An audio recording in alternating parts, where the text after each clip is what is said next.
मला जरा सिमेंट पाहिजे. पण मी मला ठरवलं होतं बंगला बांधल्याशिवाय लग्न करायचं नाही. बायकोला ते पत्र्याच्या घरात आणून काय करू तिथं. म्हणलं आता ते घर बांधायचं आणि मला त्यांनी खोटं नाही सांगत 1000 पोतीचं परमिट दिलं. 27 रुपये 85 पैशाला पोतं होतं. 27 रुपये 85 पैसे. त्याच्यामुळे त्या 1000 पोत्यात माझं घरच बांधून झालं. मी इथं बसलेले जे काही मान्यवर आहेत म्हणजे अजित निंबाळकरांच्या पासून सगळे कोकाटे असतील, दांगट असतील, पासरकर असतील, आमचे किशोरराजे निंबाळकर असतील किंवा गजानन पाटील असतील, या सगळ्यांनी माझ्याबरोबर म्हणजे मी ज्यावेळेस कामाला सुरुवात केली त्यावेळेस हे महत्वाच्या पदावर होते.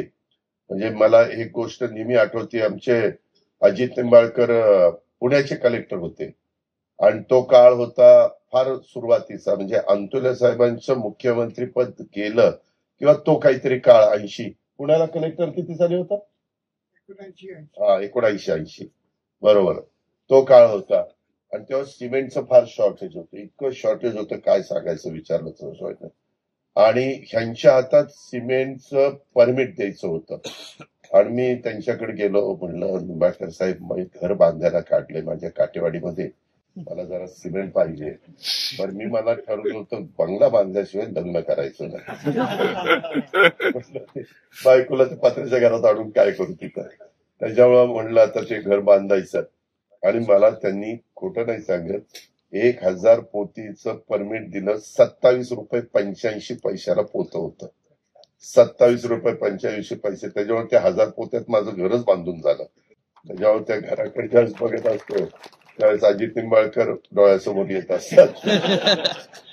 पण त्यांच्या नावातही अजित आहे, माझ्या नावात अजित आहे. म्हणलं त्याच्यावर त्यांना बरं वाटलं असेल. आज पण पुरस्कार देत होतो त्यात बरेच अजित होते. सांगायचे दादा आपण अजित म्हणलं आपण अजित. पण बऱ्याच नावं सारखी, कुणाचं ऐश्वर्या नाव बऱ्याच जणांची आहेत. बघत होतो की वेगवेगळी म्हणजे सारखी नावं आहे. त्यात एक स्नेहल नाव आलं पण ते मुलाचं निघालं. म्हणलं स्नेहल कुणाचं दुसऱ्याचं पत्र घ्यायला आलंय काय. म्हणजे काही कसं तो एक मिसेस आलेल्या होत्या एकाच्या, तर त्या म्हटलं की नाही दादा ते ट्रेनिंगला गेलेले आहेत आणि का परीक्षा आहे आणि त्याच्यामुळे ते मुलीला घेऊन आलेले होते. असे वेगवेगळे. मला फार बारीक सगळ्या गोष्टी बघायची सवय, त्याच्यामुळे ते सगळं बारकाईनं नजरेमध्ये घेत असतो.